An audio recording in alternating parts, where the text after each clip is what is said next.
you to take that.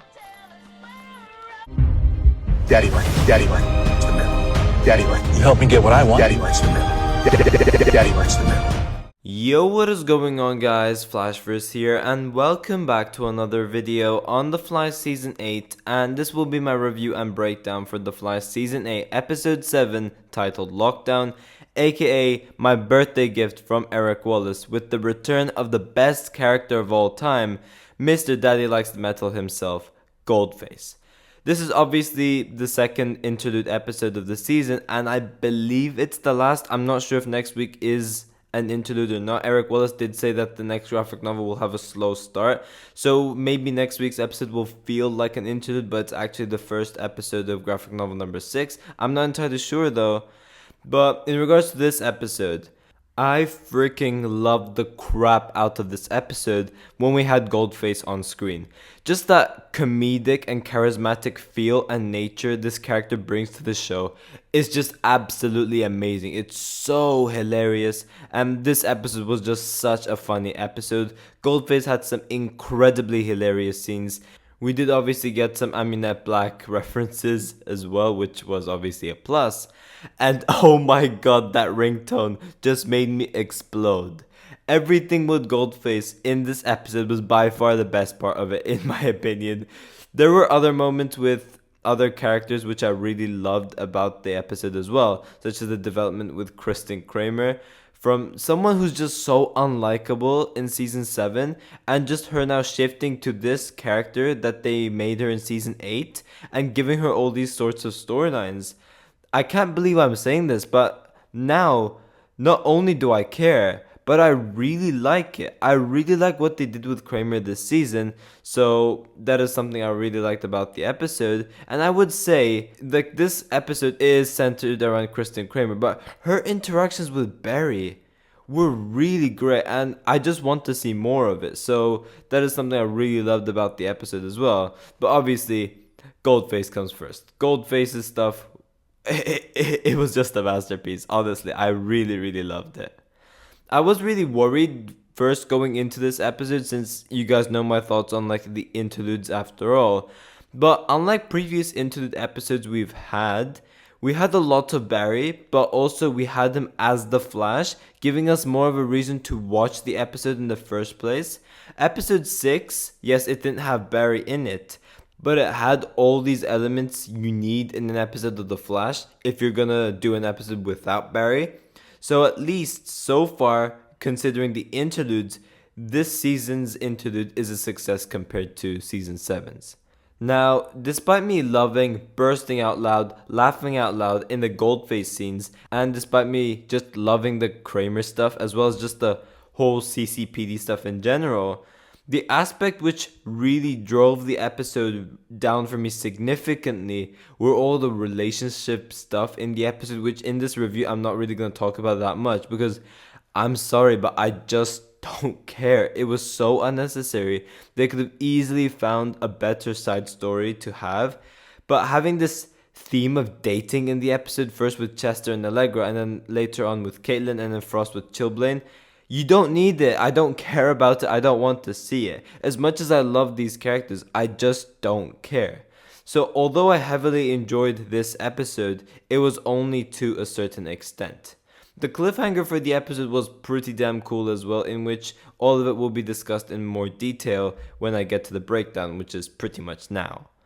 But yeah, before I actually get into the breakdown of the video, as well as just give you guys my overall thoughts on each scene, I will obviously give a spoiler warning because we are obviously talking about spoilers over here, considering that this is a review and breakdown. So I'll be going over major spoilers, which you certainly wouldn't want to hear from me, since I'll be breaking down the episode bit by bit as I give you guys my overall thoughts on it. So if you guys haven't seen the episode yet, go watch the episode and then come back later for this review and breakdown. But for those who are staying, be sure to drop a like on the video and subscribe to the channel so you are aware of more Arrowverse content coming your way. So the episode kicks off with Chester in the Cortex, and he's pretty much on the lookout for any potential crimes and alerts taking place. But he's hungry, so he's debating on what he should do. Should he go get lunch, or should he sit there in the cortex just in case a crime pops up. Eventually Chester chooses to stay, but Allegra comes in and she brings lunch, and we have this very like weird romantic setup, and I'm really not liking it. I just don't care about it. I do really like Chester, but I just don't care. I don't want to see this. And like Allegra and Chester don't really have the chemistry either. I don't see it. So it's something that I just didn't really care about. Something I really like, however, is Barry going around and dealing with all this crime taking place in Central City relatively quickly. Like, we barely got to see him, like, going around across the city and, like, diffusing all these crimes. So that was something I really liked going into this episode. We did have more Sterling Brooks, and it was just hilarious. I really loved seeing him again. I wish he could have interacted with Goldface, considering that we did see Sterling Brooks in CCPD custody as well. But unfortunately, we did not get that happening, which was pretty sad. But it was really great seeing Sterling Brooks in this episode as well. Now, we do have Kristen Kramer's, like, point of view, or like the CCPD's point of view on the Flash just stopping these crimes, basically. And Kramer just feeling overloaded without actually knowing the reason. Because, like, she feels overloaded that the Flash is bringing in all of these criminals. But she doesn't know the reason why. Like, why did the Flash bring them into custody? So she can't really take care of those cases properly, as there is technically no evidence for her to, like, pursue that specific case.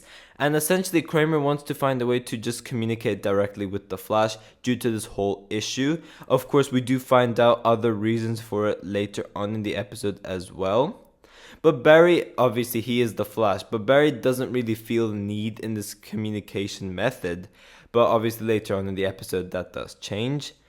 But we have Barry pretty much helping out with Kramer's workloads, and of course he does this off screen as he, as the Flash, goes into like pretty much every crime scene and just collects evidence.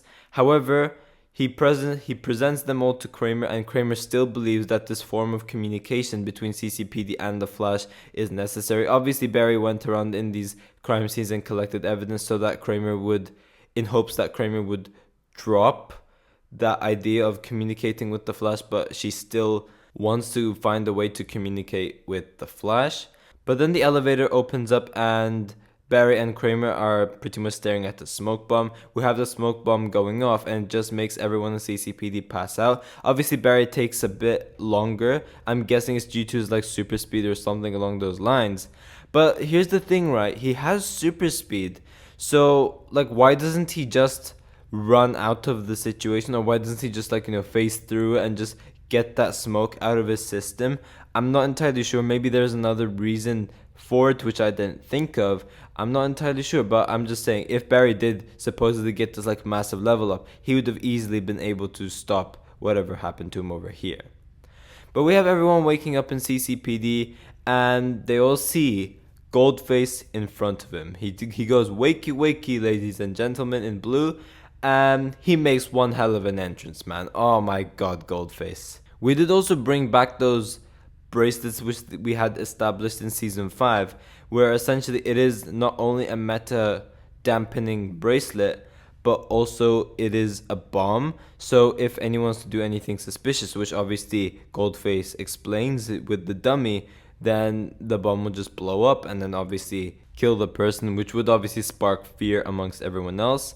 But Kramer essentially steps in and pretty much pleads to Goldface to leave everyone, let them all out of the precinct, and just keep her inside, as she is pretty much the captain, so it's probably her that Goldface wants to deal with. But I really love the scene where, Goldface gets distracted. He looks at Barry. He's like, "Wait, I know you from somewhere.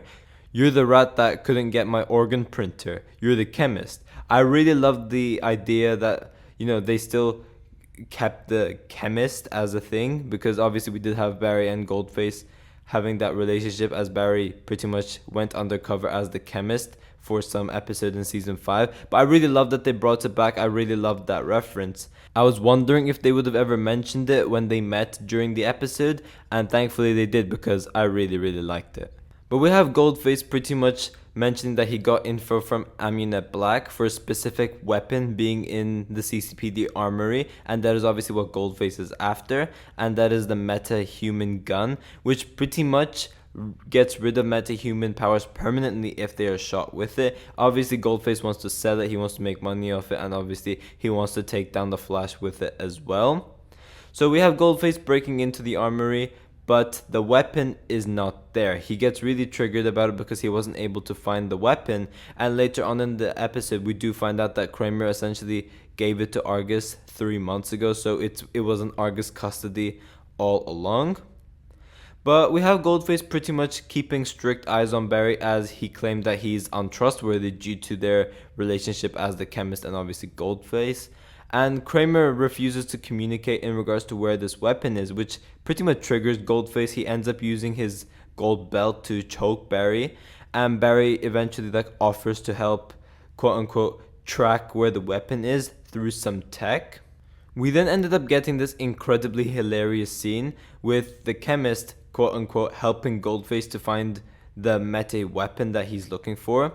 Goldface is obviously, as I said before, keeping very close surveillance on Barry because he doesn't trust him at all. And I really loved how he just kept referring to him as the chemist. I really like that they brought the idea back.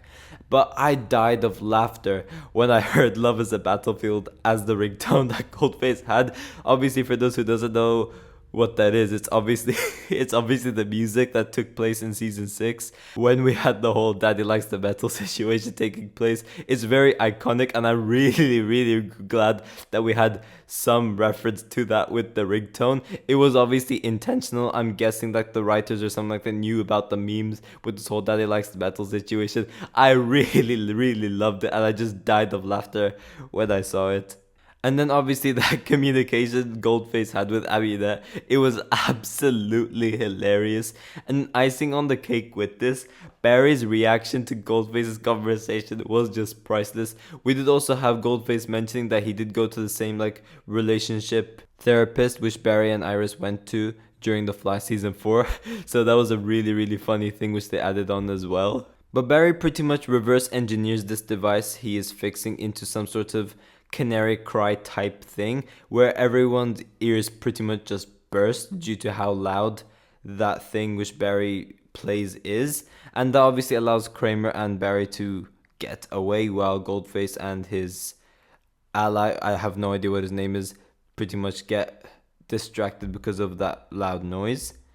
But Barry realizes that Kramer's ability just caused the bracelet to malfunction, and it turns out that I was right after all with the fact that this episode is pretty much a Kristen Kramer center episode where it's based off her just embracing her meta powers. She's afraid to use it at first, and after some pep talk Barry gives her, she's able to embrace it, and then she's able to use it and pretty much become the key in taking out Goldface. That's what I did predict. But yeah, it does look like Kramer did also know that she could be the key in taking out Goldface. But the reason why she doesn't act upon it is because, as she mentions to Barry, she is afraid of using her powers because she's afraid to do something wrong.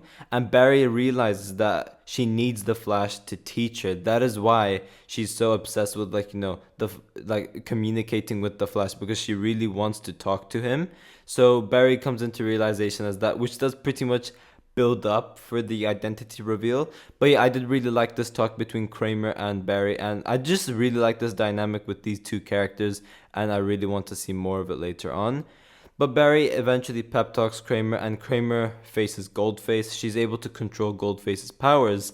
And for those who watch my streams, you guys would probably know the gold speed joke I made. So it would have been really cool to have Kramer have speedster abilities but also have Goldface's powers at the same time.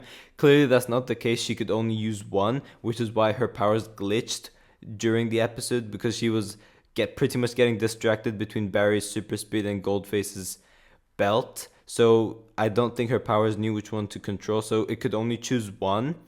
But Barry eventually breaks out of the bracelet, and I don't want to be the one that goes after CGI and all those sorts of stuff, but I don't know why the lightning they use for the Flash season 8 just really bugs me. There's something off about it. I don't know what, whether it's the lack of lighting they use for the lightning, or just something else they use. Maybe it's a different color, I don't know, but something feels so off. It makes it look really dodgy. This has been an issue for other episodes in season 8 as well, but I don't know, it really started to bug me. So hopefully they could end up fixing the lightning soon, because it is something pretty distracting and I'm just not a fan of it.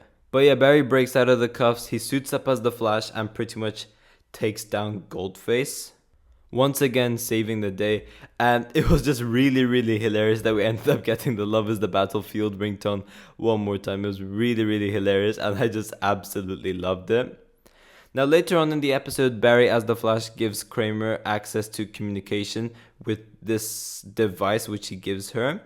And eventually Barry ends up revealing his identity to Kramer as well because he trusts her now and they've had this really great working relationship to a point where he does trust her. And obviously he does know other things such as Kramer wanting to talk to the Flash so that she could use her abilities. But yeah, it turns out that Kramer already knew that Barry was the Flash and that was due to the bracelet and how she was able to find it in the storage, and it was pretty much impossible for Barry to make it out alive unless he had super speed. So Kramer found out because of that, and Barry's reaction to that was just priceless. He was like, wait, what? And he just takes off the mask. It was really funny and I really liked it. But yeah, I really like this character development of Kramer's character, and her interactions with this Barry it's one of my highlights for the episode. It was actually really good. Like, if we are to get interlude episodes like this, I wouldn't really mind at all. Now, obviously, we did have another storyline taking place in this episode, but I just didn't want to touch upon it that much because I don't really care about it. We had a bunch of relationship stuff.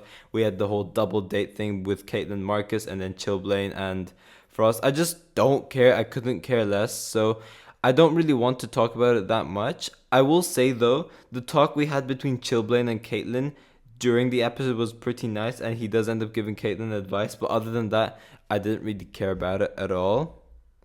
But obviously we then have the episode ending with Iris having dinner with Joe. This was the only scene which Candice Patton was in, so it does look like that she took a break as well. But Joe pretty much goes upstairs and things begin to disappear in front of Iris, and then we have like Joe coming inside of the house. So although Joe went upstairs, we had Joe entering the house, so time has clearly passed, and this obviously has something to do with Iris getting displaced in time. Of course, this is related to Iris's time sickness, and as Eric Wells did say, it's only going to get worse and worse. This is just it developing, and of course, the episode ends with her eyes beginning to glow green as well. I'm really interested to see where this is going to go. But yeah guys, thanks for watching. If you guys have enjoyed the video, please give a like and subscribe. Be sure to tell me in the comment section down below what you guys thought about this episode. And yeah, I will see you guys in my next video.